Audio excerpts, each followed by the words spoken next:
Well, good morning. This is Ian R. Crane. It's the morning of Wednesday, the 16th of January, 2019, and it's a fresh morning here on the edge of the East Lancashire Moors.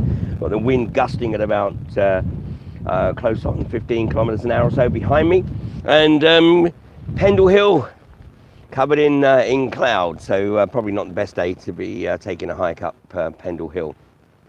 Anyway, the title of this morning's broadcast is 2019, the year of chaos and opportunity. And somebody posted the other day, they said, could you please stop using the word chaos in your broadcasts? Absolutely not. Chaos is brilliant. And, the establishment likes to create chaos so that it can then bring order out of that chaos. But it can only do that when it actually is driving the chaos. When that chaos is being driven by the wider community, then the establishment clearly has no idea how to deal with it. And this is epitomised in the anti-fracking campaign, and I'll talk more about that later. But of course, the chaos continues with Parliament and, unsurprisingly, a massive rejection of Theresa May's EU withdrawal agreement because it sucked. And I must confess that I didn't read every single chapter, line and verse, but a fairly quick skim convinced me that basically this was not going to be beneficial to the UK. And it was simply a diplomatic agreement, basically convinced the public that we were out of the EU, whilst not being out of the EU at all. So a massive rejection in Parliament, 432 votes rejecting it, 202 in favour. So, a majority of 270. That's 40 odd percent of Parliament, a massive margin. In terms of the majority. So, what happens now? Well, of course, Jeremy Corbyn immediately called for a vote of no confidence, which will be debated today. And then there is the prospect of a general election. And this, of course, opens up a whole new realm of opportunity. And I have never made any secret of the fact that I would very much like to see Jeremy Corbyn in number 10, but not for the reasons that perhaps most people think. It's extremely important that people understand that it doesn't matter who is in number 10. They actually are not calling the shots. It simply depends on how good they are at acting in terms of carrying out the will of their global corporatist puppeteers. Now, Blair was obviously the consummate actor. Gordon Brown failed abysmally. David Cameron was pretty good. And Theresa May, basically, don't give up your day job. She did. But, Jeremy Corbyn is the symbol of hope for so many people. And so, I'd love to think I was wrong, but the likelihood of Jeremy Corbyn really being able to bring about the changes that we all know we need to see is actually quite remote.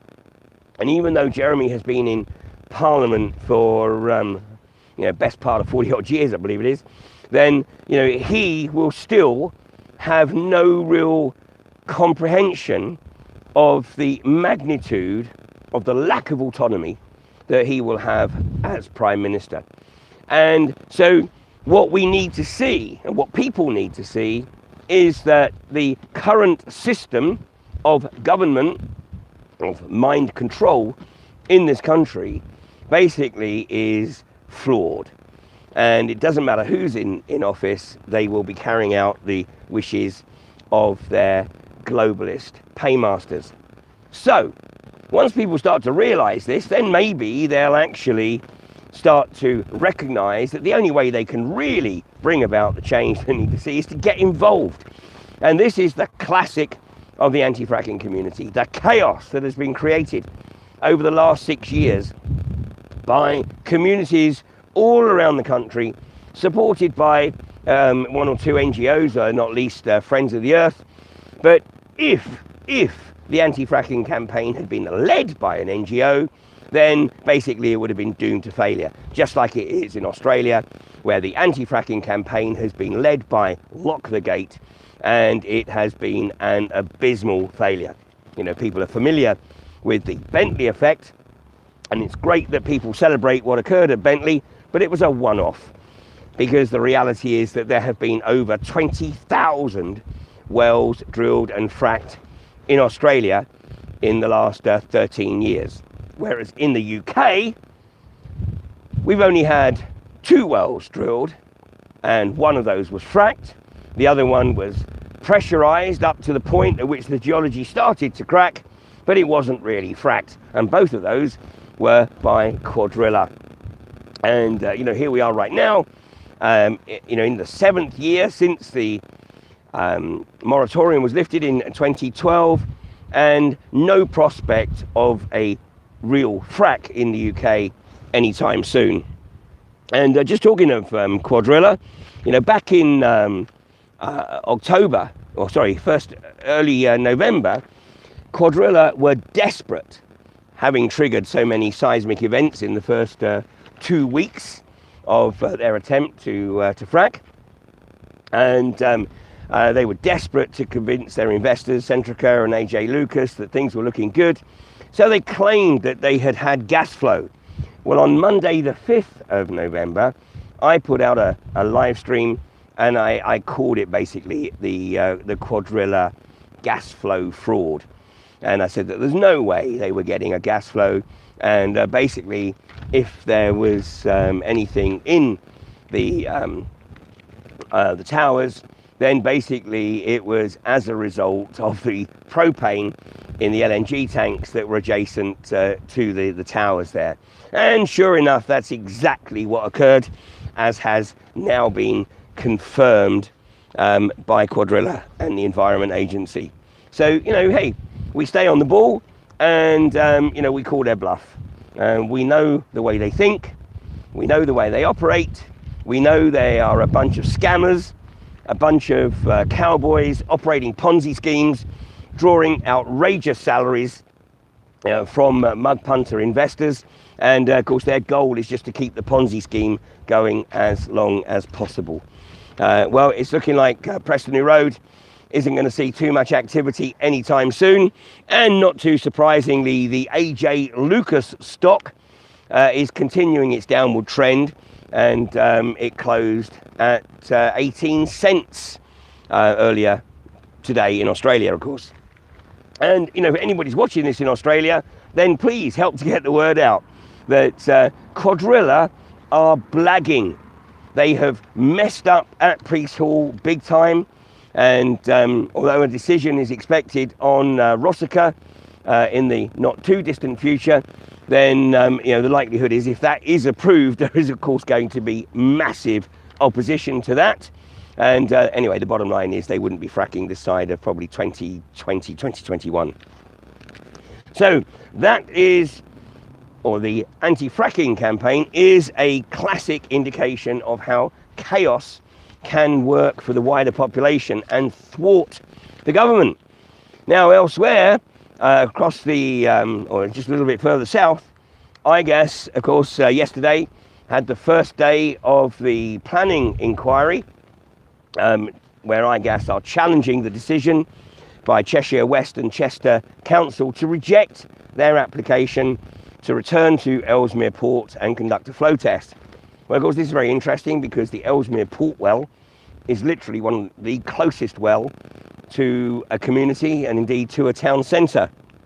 But to add insult to injury, the planning inspector yesterday, a gentleman by the name of Brian Cook, was forced to admit that the solicitor working for Eversheds, who are representing iGas, is a former work colleague. So if there was any honour, then in reality he would immediately recuse himself and make it clear that he was not able to chair this particular inquiry due to a previous work relationship with the solicitor representing IGAS. But of course, in this day and age where honour is an irrelevance, and actually the greater the sociopathic tendencies, the greater the likelihood is that you will rise to the top in this corporatist society, he just ploughs on. So, you know, if this is a cause for concern, which it should be, then it's absolutely essential that we let the Communities Minister, James Brockenshire, know of our disgust that Brian Cook has the audacity to acknowledge that he is a former work colleague of the Evershed solicitor and yet continues to chair the inquiry.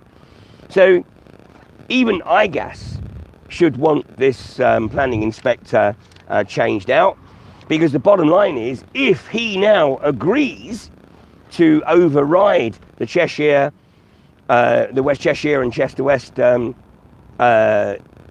council decision, then obviously foul is going to be called, and then we, you know, run the risk of obviously having to go through the whole process again, which actually doesn't, you know, worry me too much. But what it would do is, of course, cost the council, you know, an increasing sum of money, unnecessary sum of money, and IGAS have already stated that they intend to claim all their costs back from the council.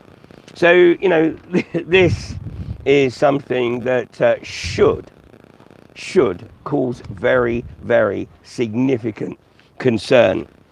So get on the case and you know, contact your MP, contact James Brockenshire in particular, the Communities Minister, who has responsibility for setting up these inquiries.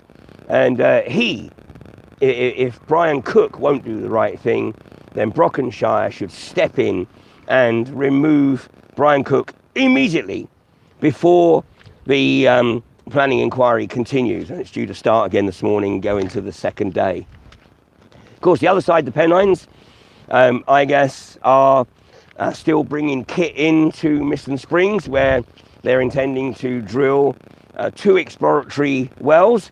And of course, unfortunately, there is an injunction in place, and it's not really surprising that IGAS have announced that they're going to seek costs from the council, because obviously when they tried to get costs for getting the injunction in place, the judge basically told them to take a hike.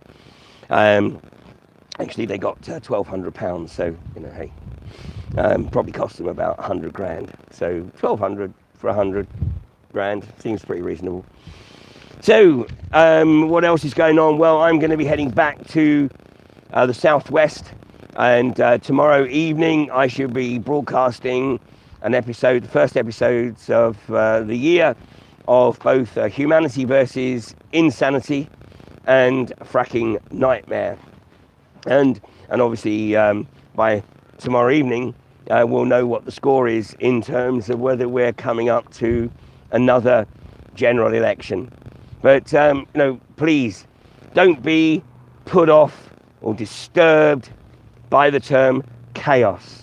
It's those who cause the chaos that seek to use it to their advantage. And when it's us creating the chaos, then, you know, we have every opportunity of changing the way in which the establishment operates, as we are seeing in France right now. Now, by the way, the BBC in Manchester have had it revealed that there is an effective D-notice on reporting any of the extreme behaviour in France. And so consequently, what people are not seeing on the mainstream media is the magnitude of the unrest. And of course, this is the French people actually realizing that you know, they are having their culture and their country ripped away from them by the globalist EU agenda, and they're not prepared to just let it continue. They've stepped out of apathy, and Macron is now making some massive backtracks and claiming that he's going to consult more with the French people, well, I don't think that a Frexit is perhaps too far away. Although Angela Merkel and Macron, of course, are doing everything they possibly can to lock their two countries into permanent economic and indeed political union. So it's going to be a very, very interesting year. And frankly, I'm really excited. I think we're in a situation right now where we will see some very, very significant changes start to emerge. Unfortunately, unless people do get involved, it might have to get a lot worse before it gets better. And that's down to each and every one of us to decide how bad we want it to get before we step up to the plate and start participating. And remember, it only takes about 3% to bring about real change. So I'm going to go back and get some honey and lemon for my throat. And I will catch with you tomorrow evening at 7:30 for an episode of Humanity vs Insanity, and at 9 o'clock for Fracking Nightmare. So you have a great day. And if you are making your way over to Chester for the IGAS, second day of the IGAS planning appeal, then, find an opportunity to let it be known that Brian Cook needs to recuse himself as the inspector hearing this case.